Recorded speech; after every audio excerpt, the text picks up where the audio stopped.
കർത്താവേ, നിന്റെ ഉന്നതമായ നാമത്തിന് സ്തോത്രം ചെയ്യും. കർത്താവേ, നിന്റെ വിശുദ്ധ പൗരോഹിത്യത്തെ മഹത്വപ്പെടുത്തണമേ.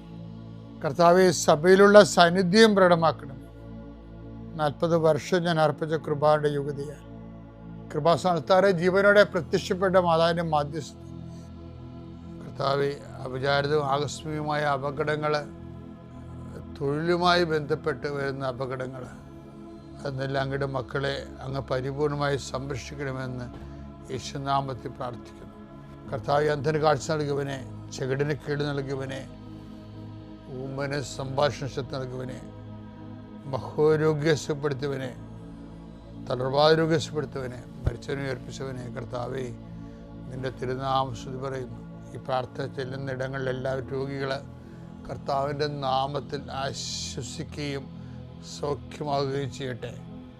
കർത്താവെ, സമാധാനമില്ലാത്ത കുടുംബങ്ങൾ, ഭാര്യ ഭർത്താക്കന്മാർ അകന്ന് താമസിക്കുന്നവർ, കർത്താവെ, പരസ്പര സ്നേഹമില്ലാതെ കഴിയുന്നവർ, ജീവിതം തന്നെ ഭാരമായി തോന്നുന്നവർ, മനസ്സിന് നിരാശ ജീവിക്കുന്നവർ, തൊഴിൽഭാരമില്ലാത്തവർ, തൊഴിൽഭാരത്തോടെ ജീവിക്കുന്നവർ, കർത്താവെ, ഒരു തീരുമാനമെടുക്കാൻ പറ്റാത്തവർ, അവർക്ക് ഇന്ന് 12 മണിക്കൂറിൽ തീരുമാനമെടുക്കാൻ കർത്താവിൻ്റെ നാമത്തിൽ ഞാൻ അവരെ ആശീർവദിക്കുന്നു. കർത്താവെ, ജീവിത മാർഗങ്ങൾ അറ്റുപോയവർ, മുട്ടിപ്പോയവർ, സാമ്പത്തിക ബാധ്യതകളായും ജിഫ്റ്റിടപെടുകളായും ഭീഷണീയമായ സാഹചര്യം ജീവിക്കുന്നവർ, കർത്താവെ, മക്കളില്ലാത്തവർ, കർത്താവെ, ഓരോരോ കാര്യങ്ങൾക്ക് വേണ്ടി ആ ലക്ഷ്യം നേടാൻ വേണ്ടി രാത്രിയും പകലും പ്രാർത്ഥിച്ചും ഉടമ്പടി ചെയ്തും ഉടമ്പടി കാര്യങ്ങൾ നിർവഹിച്ചുമൊക്കെ ജീവിച്ചു പോകുന്നവർ, കർത്താവെ, അവരെല്ലാം ആശീർവദിക്കണം പ്രാർത്ഥിക്കുന്നു. എൻ്റെ കർത്താവിൻ്റെ ഉന്നതമായ നാമത്തിൽ സഭയുടെ അധികാരത്തിൽ കുരിശിൻ്റെ അടയാളത്തിൽ യാത്രക്കാരെ ആശീർവദിക്കുന്നു, ഇൻ്റർവ്യൂ ഉള്ളവരെ ആശീർവദിക്കുന്നു, പരീക്ഷക്കാരെ ആശീർവദിക്കുന്നു, പരീക്ഷ റിസൾട്ട് പ്രതീക്ഷിക്കുന്നവരെ ആശീർവദിക്കുന്നു. ഉന്നതമായ റിസൾട്ടിനാൽ കർത്താവ് നിന്നെ ആശീർവദിക്കട്ടെ, നിന്നെ അനുഗ്രഹിക്കട്ടെ. ഉപരിപഠനത്തിനും ഉപരിജോലിക്കും ഉപരിയാത്രയ്ക്കും വേണ്ടിയുള്ള എല്ലാ അനുഗ്രഹങ്ങളും കർത്താവ് നിന്നിൽ വർഷിക്കട്ടെ. നിത്യം പിതാവും പുത്രനും പരിശുദ്ധാത്മാവായ സർവ്വേശ്വരാ എന്നേക്കുമാമേൻ. അമ്മേ പരിശുദ്ധ അമ്മേ, അമ്മേ പരിശുദ്ധ ദൈവമാതാവേ, കൃപാസനത്തിലൂടെ ഞങ്ങൾക്കും ഞങ്ങളുടെ ദേശത്തിനും അമ്മ മധ്യസ്ഥം തേടി തന്ന എല്ലാ അനുഗ്രഹങ്ങൾക്കും കൃപകൾക്കും ഞങ്ങളിപ്പോൾ ഹൃദയം നിറഞ്ഞ നന്ദി പറയുന്നു.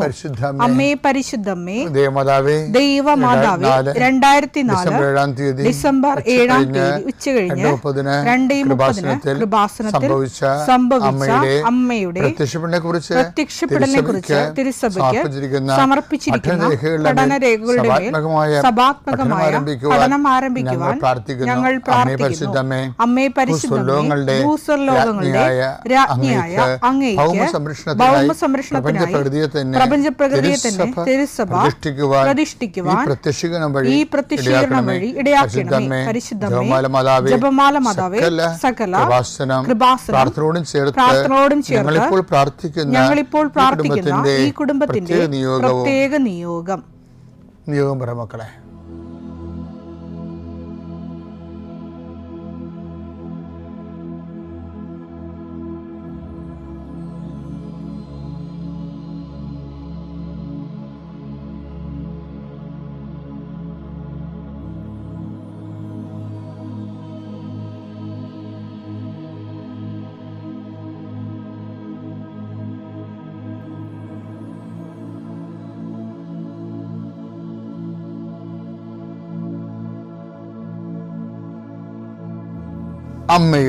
അമ്മയുടെ പ്രത്യക്ഷീകരണത്തിന്റെ ഈ അനുഗ്രഹവേളയിൽ ഞങ്ങൾക്ക് സാധിച്ചു തരുവാൻ കനിയണമേ. ആമേൻ.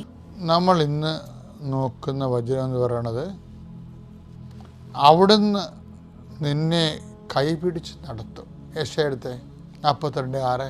ഞാനാണ് കർത്താവ്, ഞാൻ നിന്നെ നീതി സ്ഥാപിക്കാൻ വിളിച്ചു, ഞാൻ നിന്നെ കൈക്ക് പിടിച്ച് നടത്തി സംരക്ഷിച്ചു. എൻ്റെ പ്രിയപ്പെട്ടവരെ, എന്താ പ്രശ്നം വെച്ച് കഴിഞ്ഞാൽ, ദൈവം പറയുന്നത് എല്ലാം കറക്റ്റാണ്. എല്ലാ കാര്യങ്ങളും ദൈവം ചെയ്യുമെന്നാണ് പറയണത്. നമ്മളായിട്ട് ചെയ്യാൻ നിൽക്കേണ്ട. നീ എൻ്റെ മുമ്പാകെ ഉണ്ടാകണം, വിശുദ്ധി പാലിക്കണമെന്ന്. ഇപ്പോൾ ഉൽപ്പത്തി 17:1 എപ്പോഴും നമ്മൾ പറയത്തില്ലേ, നീ എൻ്റെ മുമ്പാകെ ഉണ്ടാകണം, വിശുദ്ധി പാലിക്കണം, വിശുദ്ധനായിരിക്കണം. അപ്പോൾ അത് ഈ കൈക്ക് പിടിച്ച് നടത്തുമെന്ന് തമ്മിൽ വ്യത്യാസമുണ്ട്. ദൈവം നമ്മുടെ കൈയെ പിടിക്കുമ്പോൾ നമ്മുടെ കൈ രക്തപങ്കിലമായിരിക്കരുത്. ദൈവത്തിന് കയറി പിടിക്കാൻ പറ്റിയ കൈ ആയിരിക്കണം. ദൈവം കൈക്ക് പിടിച്ച് നടത്തും, പക്ഷെ അതിൻ്റെ അകത്ത് വരുന്ന പ്രീസപ്പോസിഷൻ എന്താണ്, നമ്മുടെ കൈകൾ ദൈവത്തിന് കയറി പിടിക്കാൻ പറ്റിയതായിരിക്കണം. അതുകൊണ്ടാണ് ഉടമ്പടിയിൽ ചെയ്ത എബ്രാഹത്തിനോട് ദൈവം പറയണത്, നീ വാഗ്ദാനം നടക്കുക നിനക്ക് തരും, അത് എൻ്റെ പരിധിയിൽപ്പെട്ട കാര്യങ്ങളാണ്. നിൻ്റെ പരിധിയിൽപ്പെട്ട കാര്യമുണ്ട്, എന്താണ്, നീ എൻ്റെ മുമ്പാകെ ഉണ്ടാകണം, വിശുദ്ധി പാലിക്കണം എന്നൊക്കെ പറയും. അപ്പം അതിനകത്ത് വരുന്ന വിഷയം വെച്ചാൽ, ഞാൻ നിന്നെ കൈക്ക് പിടിച്ച് നടത്തുമെന്ന് പറഞ്ഞാൽ നീ എൻ്റെ കൈ രക്തപങ്കിലുമാണെങ്കിൽ എങ്ങനെ ദൈവം കയറി പിടിക്കാൻ പറ്റത്തില്ല. അപ്പം നമ്മൾ ദൈവത്തിൻ്റെ കൂടെ ദൈവം നമ്മുടെ കൈക്ക് പിടിക്കാൻ പറ്റുന്ന രീതിയിൽ ഒരു പരുവപ്പെടലുണ്ട്. ദൈവത്തിൻ്റെ വചനങ്ങൾക്കൊക്കെ വിധേയപ്പെട്ട്. ഇപ്പം പണ്ടേ ഞാനൊരു അച്ഛനെ പരിചയപ്പെട്ടു. അച്ഛൻ്റെ മേടിൽ ചെന്നപ്പോൾ അച്ഛനെ വിളിപ്പിച്ചതാണ്. കാര്യം വെച്ചാൽ പണ്ടത്തെ കൃപാസനം പത്രമുണ്ടേ, 2001 അത് 4 പേജേ ഉള്ളു. അപ്പം അതിനകത്ത് അന്നിരുന്ന ഒരു ബ്രദറാണ് ചെയ്തുകൊണ്ടിരുന്നത്. അപ്പോൾ പെന്തക്കോസ്ത ദിവസം വന്നപ്പോൾ ഞാനൊരിടത്ത് പ്രസംഗിച്ചുകൊണ്ട് നിൽക്കുകയാണ്, ഞാനവിടെ ഇരിക്കുകയാണ് എന്തുവാണ്. അപ്പം ഒരു പ്രാവ്, കമ്പ്യൂട്ടറിൽ നിന്നൊരു പ്രാവ് എടുത്തിട്ട് ഈ ബ്രദർ എൻ്റെ തലയുടെ മുകളിൽ പ്രാവിനെ കാണിച്ചത് ചിത്രം കൃപാസനത്തിൻ്റെ ഫ്രണ്ട് പേജിൽ വിട്ട്. ബ്രദർ ഒരു ആർട്ട് വർക്ക് ചെയ്തതാണ്. ഈ അച്ഛനെ കൊണ്ടുപിരികി എന്നെ വിളിച്ച് ഞാൻ പറഞ്ഞു, ഇതെന്താ നീ ആൾക്കാരുടെ മുമ്പിൽ ഇങ്ങനെ ദൈവത്തെയും കളിക്കുകയാണെന്നൊക്കെ ചോദിച്ചു. ഞാനൊന്നും മിണ്ടിയില്ല. സാറിന് ഇങ്ങനെ അവരവരുടെ വ്യൂസ് പറയുമ്പോൾ എന്തുമാത്രം വിമർശനങ്ങളിലൂടെയാണ് നമ്മൾ വന്നത്. എപ്പോഴും ഞാനൊരു നിലപാടെടുക്കത്തുള്ളൂ. വെറുതെ ആവശ്യമില്ലാതെ എനർജി ഒന്നും ഇങ്ങനെയുള്ള കളയത്തില്ല. അപ്പം ഞാൻ അച്ഛനോട് പറഞ്ഞു, അച്ഛൻ ഞാനത് അറിഞ്ഞിട്ടില്ല കേട്ടാ, അത് ഈ ഓഫീസിൽ ചെയ്യണ കാര്യങ്ങളൊക്കെയാണ് ഇത്. അങ്ങനെ അവർ ചിന്തിച്ച് കാണുകയില്ല, പ്രാർത്ഥനാപൂർവമായിട്ടുള്ള ഒരു കാര്യമായിട്ട് അച്ഛൻ എടുത്താൽ മതി എന്നൊക്കെ പറഞ്ഞ്. അപ്പോൾ ഞാൻ നോക്കിയപ്പോൾ അച്ഛന് മേച്ചപ്പുറത്ത് ഒരു സാധനം ഇവിടെ എഴുതി വെച്ചിട്ടുണ്ട്. എന്താണെന്നറിയാമോ, ഇവിടെ ഇങ്ങനെ, അതാണ് എഴുതി വെച്ചിരിക്കുന്നത്. അപ്പോൾ അത് ഞാനെങ്ങനെ അറിയാത്ത, ഞാനത് വായിച്ചിട്ടുള്ളതാണ്. അപ്പോൾ ഈ അച്ഛനിരുന്ന വേറൊരു പള്ളി ഞാൻ അതിനുശേഷം പാരിഷ് പ്രീസ്റ്റായി. അപ്പോൾ ആ പള്ളിയിൽ നിന്ന് നടത്തണം ഈ അച്ഛനായിരുന്നു. അപ്പോൾ അവിടെ ചെല്ലുമ്പോൾ ഈ അച്ഛനെക്കുറിച്ച് ഭയങ്കര വിമർശനമാണ്. ആ അച്ഛനടുത്ത് ഞങ്ങൾ കല്യാണത്തിന് പോകുമ്പോഴാ, വേദപാഠത്തിന് പോകുമ്പോഴാ, കണക്ക് തീർക്കാൻ പോകുമ്പോഴാ, അങ്ങനെ പള്ളി പണിയായിരിക്കും, ഇഷ്ടികയും അതുപോലെ തന്നെ സിമെൻറ്റൊക്കെ കോരിക്കൊണ്ട് ആത്മാർത്ഥമായിട്ട് കഷ്ടപ്പെടുന്ന അച്ഛനാണേ. പക്ഷേ അത് പള്ളി പണിയാനൊക്കെ പുള്ളി തന്നെ കൂടും. അങ്ങനെ കുറേ നല്ല സ്വഭാവങ്ങളൊക്കെ ഉള്ള ആളാണ്. പക്ഷേ നമുക്കറിയാമല്ലോ, പൗരോഹിത്യം എന്ന് പറയുന്നത് സിമെൻറ്റ് കുഴക്കാൻ വേണ്ടിയുള്ളതല്ലല്ലേ, മാത്രമല്ല അതുകൊണ്ട് വേണമെങ്കിൽ ഒരു രസത്തിനെ കൂടാമെന്നല്ലാതെ അത് മെയിനല്ല. അതിൻ്റെ അകത്ത് കർത്താവ് നമ്മളെ സിമെൻറ്റ് കുഴക്കാൻ വിളിച്ചല്ലല്ലോ. അപ്പോൾ എല്ലാത്തിനൊക്കെ ഓരോ ലക്ഷ്യങ്ങളില്ലേ. ഈ ആൾക്കാർ വരുമ്പോൾ ഇവർ ആട്ടി ഓടിക്കും. എന്ന് പറയും വൈകുന്നേരം വരാൻ പറയും, ഇങ്ങനെ പണി തീരുമ്പോൾ വരാൻ പറയും. അപ്പോൾ അവർക്ക് ചിലപ്പോൾ ഒക്കത്തില്ല, പിന്നെ ഭയങ്കര ഇഷ്യൂ ആകും, ഇങ്ങനെ വേറെ ഇറിറ്റേഷൻസ് ഉണ്ടാക്കും. അപ്പോൾ എന്താ പ്രശ്നം, ചിലർക്ക് ഒരു നിലപാടാണ്, അവരുടെ ഒരു പ്രയോറിറ്റി കഴിഞ്ഞിട്ട് മാത്രമേ ഇവിടെ ഇങ്ങനെയൊക്കെ ചെയ്യാൻ പറ്റത്തുള്ളൂ, മനസ്സുണ്ടെങ്കിൽ സ്വീകരിച്ചാൽ മതി എന്നുള്ള രീതിക്കല്ലേ. ഇങ്ങനെ ദൈവത്തിനടുത്ത് പറ്റത്തില്ല. ഞാനിങ്ങനെ എന്ത് വചനമായാലും ശരി, ഞാനിങ്ങനെ പോകത്തുള്ളൂ എന്ന് പറയാൻ പറ്റത്തില്ല. ഉടമ്പടി ചില അണ്ണന്മാർക്ക് പറ്റിയിരിക്കണതാണ്. ഉടമ്പടി എടുത്തെങ്കിലും ഇവിടെ ഇങ്ങനെ എന്ന് പറയും. എന്താണ്, ഏതുടമ്പടിയായാലും ഞാനിങ്ങനെയൊക്കെ എനിക്കിങ്ങനെയൊക്കെ ചെയ്യാൻ പറ്റത്തുള്ളൂ എന്ന് പറഞ്ഞു അവരാണ് ഉടമ്പടിയിൽ പണി മേടിക്കുന്നത്. അതൊക്കെ വെറുതെ വെളുക്കാത്തൊക്കെ ഉണ്ടാക്കുകയാണേ, ചെയ്യാൻ പറ്റത്തില്ല. ഇവിടെ ഞാൻ നിൻ്റെ കൈക്ക് പിടിക്കുമെന്ന് പറഞ്ഞതിൻ്റെ അർത്ഥം എന്താണ്, നിൻ്റെ കൈ എനിക്ക് പിടിക്കാൻ പറ്റിയ രൂപത്തിലായിരിക്കണം എന്നല്ല എൻ്റെ അർത്ഥം.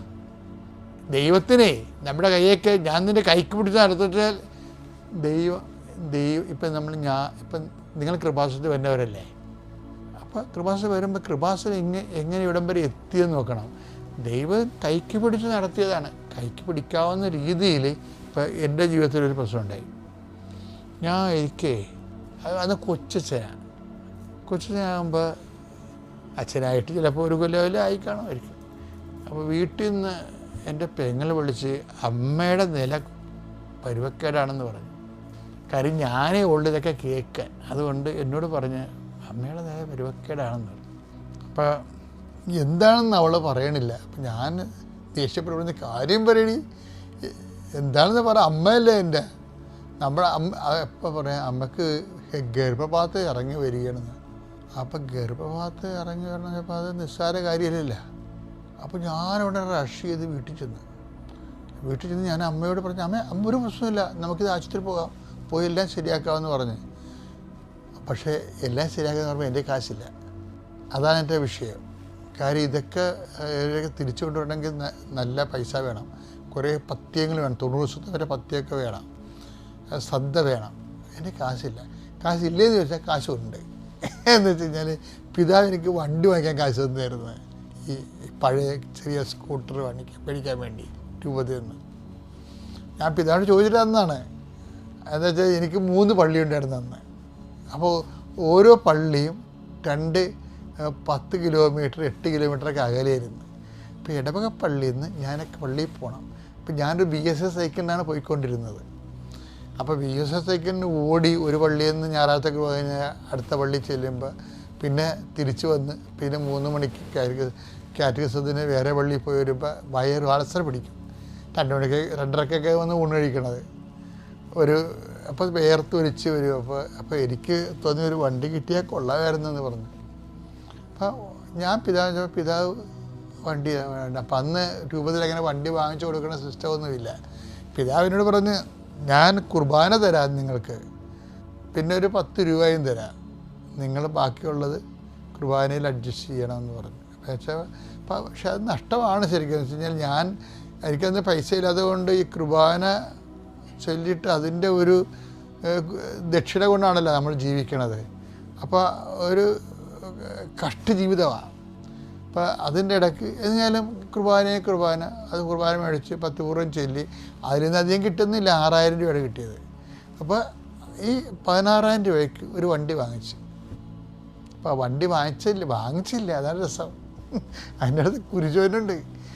ഞാൻ 16,000 രൂപ കൈ ഒപ്പിച്ച് കഴിഞ്ഞപ്പോൾ ആണ് ഈ അമ്മയ്ക്ക് അസുഖം വന്നത്. അപ്പോൾ അസുഖം വന്ന് അമ്മയും കൊണ്ട് ഞാൻ അവിടെ ആശുപത്രിയിൽ പോയി, ഗവൺമെൻറ് ആശുപത്രിയിൽ പോയി. പിന്നെ പെങ്ങൾ അവിടെ നിർത്തി. ഞാൻ വന്നും പോയി നിന്ന് അമ്മയുടെ ഓപ്പറേഷൻ കഴിഞ്ഞ് അമ്മയെ തിരിച്ചു കൊണ്ടുവന്ന്. അപ്പോൾ അമ്മയുടെ ഓപ്പറേഷൻ അമ്മ ഹാപ്പിയായി. അത്രയും നമുക്ക് സന്തോഷമായി. ആ കാശെല്ലാം തീർന്നു. കാശ് തീർന്നു വെച്ച് കഴിഞ്ഞാൽ കാശ് തിന്നപ്പോൾ ഞാൻ വന്നിട്ട് അന്ന് നമുക്കിതുപോലെ എൻ്റെ കപ്പേരിനോട് എനിക്ക് ഭയങ്കര ഇഷ്ടമാണ്. ആ കപ്പേരിനോട് ഞാൻ പറഞ്ഞ് അമ്മയ്ക്ക് ഓപ്പറേഷനാണ്, കാശ് തീരാനായെന്ന് പറഞ്ഞു. അപ്പോൾ കപ്പേരിന് കാര്യം മനസ്സിലായി. കപ്പേരെന്ന് പറഞ്ഞാൽ ഞങ്ങൾക്ക് അവിടെ അദ്ദേഹം മരിച്ചുപോയി, ജോസഫ് ചൊങ്ങന്തറ ജോസഫ്. അപ്പോൾ അദ്ദേഹത്തെ പറഞ്ഞപ്പോൾ അദ്ദേഹം ഞാനോട് ഭയങ്കര ആത്മബന്ധമാണ്. അപ്പോൾ ഞാൻ പറഞ്ഞു ഇതാണ് സംഭവം എന്ന് പറഞ്ഞു. അപ്പം അച്ഛാ ലേസായിക്ക് അച്ഛന് ഇഷ്ടമാണ്, അച്ഛനത് ജസ്റ്റ് ഒന്ന് സൂചിപ്പിച്ചാൽ മതി, അവൾ കൈകാര്യം ചെയ്യുമെന്ന് പറഞ്ഞു. അപ്പോൾ ഞാൻ ലെസ ചേച്ചി ഇയാളുടെ ഭാര്യ, ഞാൻ ലെസ ചേച്ചി ഹോസ്പിറ്റലാണ് അറിയാലോ അല്ലേ. അപ്പോൾ ലെസ ചേച്ചി ഒരു മാല ഊരി ഇങ്ങോട്ട് തന്നിട്ടും പറഞ്ഞു അച്ഛൻ ഇത് കൊണ്ടുപോയി എന്നാ വെച്ചാൽ ചെയ്തെന്ന് പറഞ്ഞു. അപ്പോൾ എനിക്ക് കടമില്ലാതെ വേറെ ആൾക്കാരുടെ കയ്യിൽ നിന്ന് കിട്ടാതെ എൻ്റെ കാര്യങ്ങൾ നടന്നു കിട്ടി.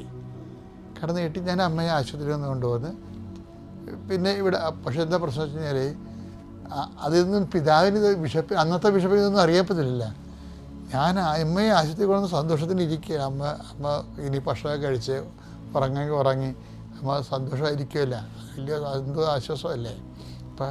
പക്ഷേ പെട്ടെന്ന് പിതാവ് 2 ദിവസം കഴിഞ്ഞപ്പോൾ എന്നെ വിളിച്ചു കഴിഞ്ഞാൽ നിങ്ങൾ അപ്പോൾ ഇവിടുന്ന് എന്നെ ഇടവകയിൽ നിന്ന് കുറച്ചുപേർ സഹായിച്ചായിരുന്നു. എന്ന് വെച്ച് കഴിഞ്ഞാൽ അങ്ങനെ എല്ലാ സഹായങ്ങളും ഉണ്ടാവേ ഇടവകയിരിക്കുമ്പോൾ.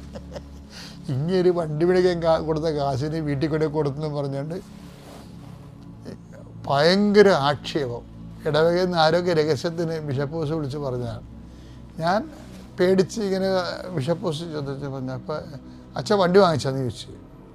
വണ്ടി വാങ്ങിച്ചത് ഞാൻ പറഞ്ഞു പിതാവേ ഇങ്ങനൊരു സംഭവം ഉണ്ടായി. അപ്പോൾ ആൾക്കാർ അങ്ങനെയൊന്നും അല്ലല്ലോ പറഞ്ഞു, അച്ഛൻ വീട്ടിൻ്റെ കാശ് മുടക്കിയെന്നല്ല പറയണമെന്ന് എൻ്റെ അടുത്ത് പിതാവ് ക്ഷോഭിച്ചു. ഞാൻ ക്ഷോഭിച്ചില്ല. കാര്യം പിതാവ് ക്ഷോഭിക്കേണ്ടതാണ് ശരിക്കും. അത് കാരണം ക്ഷോഭിക്കാനുള്ള വകുപ്പ് അതിനകത്തുണ്ട്. പക്ഷേ ഇതാണ് എൻ്റെ അവസ്ഥ. പക്ഷെ എന്നാലും ഈ ലീസച്ചി തന്ന കാശും എല്ലാം കൂടി എടുത്തിട്ട് കുറച്ച് കടമൊക്കെ വാങ്ങിച്ചിട്ട് 16,000 രൂപ ഒപ്പിച്ച് ഞാനൊരു വണ്ടി വാങ്ങിച്ചു. വണ്ടി വാങ്ങിച്ചെന്ന് പറയുമ്പോൾ എന്താ വെച്ച് കഴിഞ്ഞാൽ പഴയ ഇപ്പോൾ കേട്ടച്ചിരി ഒരു M80 ആണ്. ആ വണ്ടിയാണ് പിന്നീട് മീൻ ലോഡ് വണ്ടിയായിട്ട് കേരളം മുഴുവനും കറങ്ങിയത്. പിന്നീട് ഞാൻ മേടിക്കുമ്പോൾ അത് വണ്ടിക്ക് മീൻ വണ്ടിയൊന്നും അല്ലായിരുന്നു, നല്ല വണ്ടിയായിരുന്നു. 86-ലാണ് വണ്ടി ഇറങ്ങണത്. നല്ലവണ്ണം പുള്ളിങ്ങൊക്കെ ഉള്ള വണ്ടിയായിരുന്നു. പക്ഷേ വണ്ടി വാങ്ങിച്ച് ഞാൻ വണ്ടി ഒന്ന് ഓടിച്ചൊക്കെ നോക്കണ സമയത്ത് പിന്നെയും ബിഷപ്പ് വിളിച്ച് എന്താ പറയണത്, നിങ്ങൾക്ക് ട്രാൻസ്ഫറാണ്, ആ വണ്ടി അവിടെ വെച്ചിട്ട് ട്രാൻസ്ഫർ കിട്ടുന്ന പള്ളിക്ക് പോകുമ്പോൾ ആ വണ്ടി പള്ളിക്ക് വേണ്ടിയാണ് വാങ്ങിച്ചിരിക്കണമെന്ന് പറഞ്ഞു. പള്ളിക്ക് വേണ്ടി, അല്ല അച്ഛന് സ്വന്തമായിട്ട് വാങ്ങിച്ചിരിക്കണമല്ലെന്ന് പറഞ്ഞു. ഇതിൻ്റെ അകത്തൊരു പ്രശ്നമുണ്ട്. എന്താ പ്രശ്നം? ഇതിൻ്റെ അകത്ത് കുർബാന ഉണ്ട് ഇല്ലേ?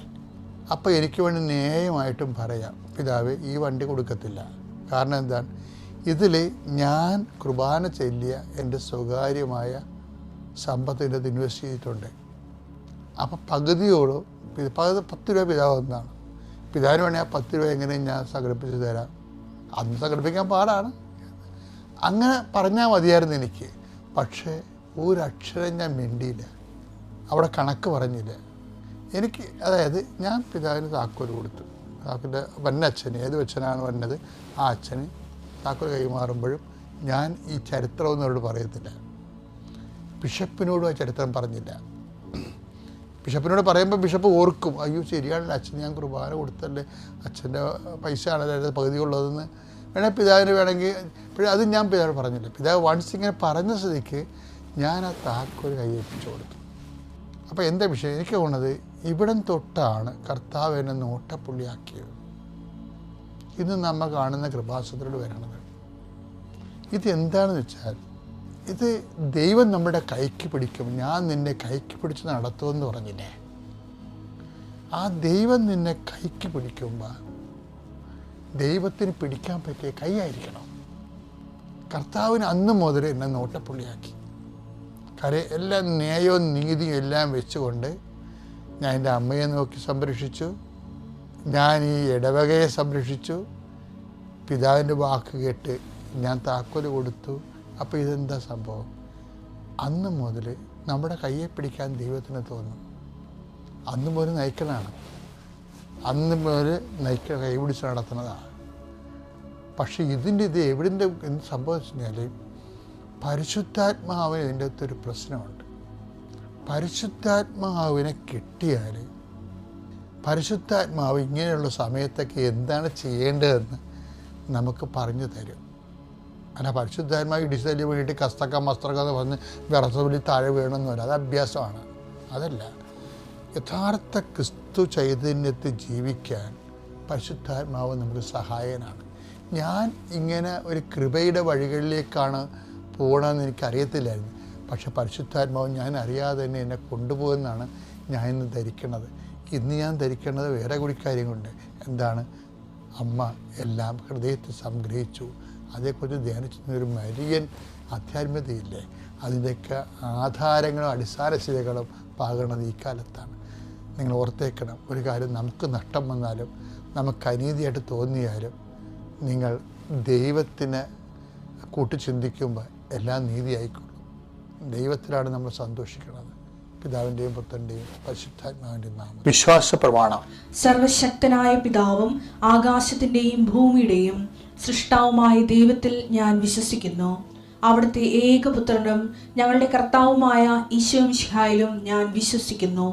ഈ പുത്രൻ പരിശുദ്ധാത്മാവിനാൽ ഗർഭസ്ഥനായി കന്യകാമറിയത്തിൽ നിന്ന് പിറന്ന് പൊന്തിയോസ് പീലാത്തോസിന്റെ കാലത്ത് പീഡകൾ സഹിച്ച് കുരിശിൽ തറയ്ക്കപ്പെട്ട് മരിച്ച് അടക്കപ്പെട്ട് പാതാളങ്ങളിൽ ഇറങ്ങി മരിച്ചവരുടെ ഇടയിൽ നിന്ന് 3-ാം നാൾ ഉയർത്ത് സ്വർഗത്തിലേക്ക് എഴുന്നള്ളി സർവശക്തിയുള്ള പിതാവായ ദൈവത്തിന്റെ വലതുഭാഗത്തിരിക്കുന്നു. അവിടെ നിന്ന് ജീവിക്കുന്നവരെയും മരിച്ചവരെയും വിധിക്കുവാൻ വരുമെന്നും ഞാൻ വിശ്വസിക്കുന്നു. പരിശുദ്ധാത്മാവിലും ഞാൻ വിശ്വസിക്കുന്നു. വിശുദ്ധ കത്തോലിക്കാ സഭയിലും പുണ്യവാന്മാരുടെ ഐക്യത്തിലും പാപങ്ങളുടെ മോചനത്തിലും ശരീരത്തിന്റെ ഉയർപ്പിലും നിത്യമായ ജീവിതത്തിലും ഞാൻ വിശ്വസിക്കുന്നു. ആമേൻ. സ്വർഗ്ഗസ്ഥനായ ഞങ്ങളുടെ പിതാവേ, അങ്ങയുടെ നാമം പൂജിതമാകണമേ. അങ്ങയുടെ രാജ്യം വരണമേ. അങ്ങയുടെ തിരുമനസ് സ്വർഗത്തിലെ പോലെ ഭൂമിയിലുമാകണമേ. അന്നു വേണ്ടുന്ന ആഹാരം ഇന്ന് ഞങ്ങൾക്ക് തരണമേ. ഞങ്ങളോട് തെറ്റ് ചെയ്യുന്നവരോട് ഞങ്ങൾ ക്ഷമിക്കുന്നത് പോലെ ഞങ്ങളുടെ തെറ്റുകൾ ഞങ്ങളോടും ക്ഷമിക്കണമേ. ഞങ്ങളെ പ്രലോഭനത്തിൽ ഉൾപ്പെടുത്തരുതേ, തിന്മയിൽ ഞങ്ങൾ രക്ഷിക്കണമേ. ആമേൻ. നന്മ നിറഞ്ഞ മറിയമേ, സ്വസ്തി. കർത്താവ് അങ്ങയുടെ കൂടെ സ്ത്രീകളിൽ അങ്ങ് അനുഗ്രഹിക്കപ്പെട്ടവളാകുന്നു. അങ്ങയുടെ ഉദരത്തിൻ ഫലമായി ഈശോ അനുഗ്രഹിക്കപ്പെട്ടവനാകുന്നു. പരിശുദ്ധ മറിയമേ, തമ്പുരാന്റെ അമ്മേ, പാപികളായ ഞങ്ങൾക്ക് വേണ്ടി ഇപ്പോഴും ഞങ്ങളുടെ മരണസമയത്തും തമ്പുരാനോട് അപേക്ഷിക്കണമേ. ആമേൻ.